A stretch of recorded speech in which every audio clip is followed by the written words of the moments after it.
Imagine waking up in a world where your family's pain never made it into the history books, where the kidnapping, the selling, the forced labor of your ancestors has been erased like it never happened. And yet, the wealth of entire nations was built on that suffering. Now, centuries later, the question still lingers. Should those nations pay reparations to the descendants of enslaved indigenous people, or is this a debt so immense it can never truly be repaid?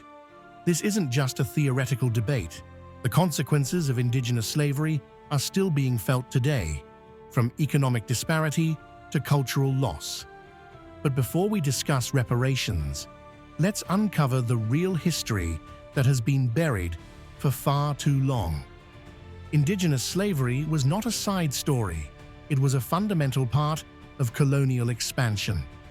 In 1493, just 1 year after Columbus arrived in the Americas, Spain legalized the enslavement of indigenous people through the encomienda system. By 1514, Vasco Núñez de Balboa was documenting the forced labor of indigenous populations in Central America. Hernán Cortés, the Spanish conquistador who led the fall of the Aztec Empire in 1521, enslaved thousands of indigenous people to work on plantations and in mines. By the 1600s, indigenous slavery had become an economic powerhouse.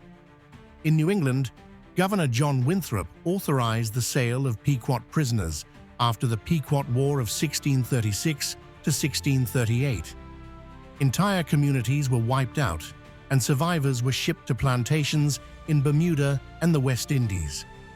During King Philip's War, 1675 to 1678, the Wampanoag leader Metacomet was killed, but his wife and son were sold into Caribbean slavery, never to be seen again.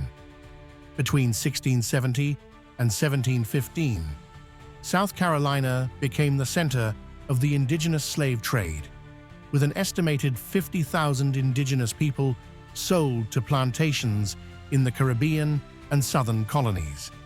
The English, French, and Spanish all participated, and some native tribes, such as the Westo and Yamasee, engaged in slave raiding to trade captives for European goods.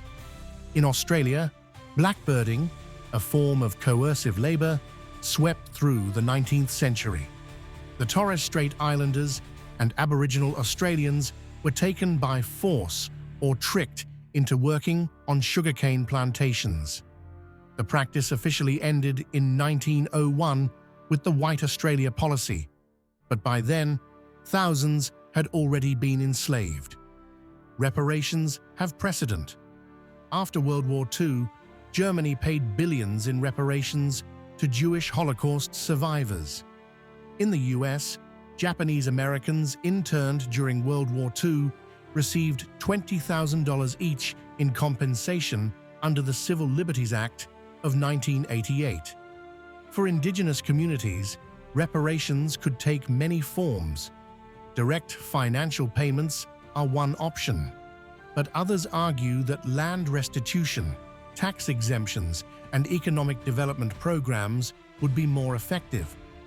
The Mashpee Wampanoag, whose ancestors were among those enslaved during King Philip's War, have been fighting for federal recognition to reclaim their ancestral lands.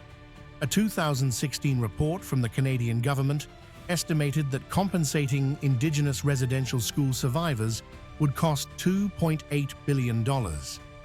If we apply similar calculations to Indigenous slavery, the financial burden on governments could reach tens of billions of dollars.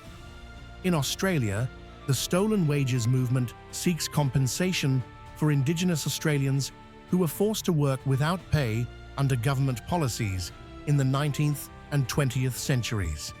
The Queensland government has paid out over $500 million in reparations, but activists argue that much more is needed to address the economic gaps left by forced labor. But opponents argue that reparations raise complex questions. Who qualifies?